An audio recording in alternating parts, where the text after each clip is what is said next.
Hello friends, welcome to my YouTube channel. In this video, I'm going to show you how to hide docks on MacBook. So if you are using MacBook Pro or MacBook Air, M1 chip or M2 chip MacBook, you can use this method to hide this dock in your MacBook. So what you have to do, first of all, you have to open setting.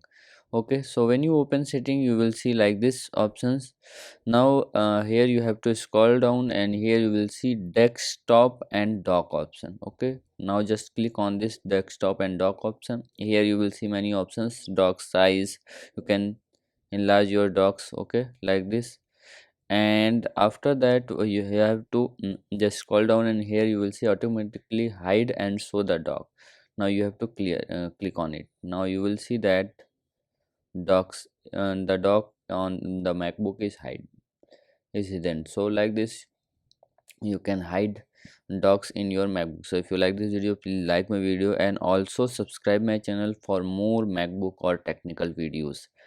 Thanks for watching.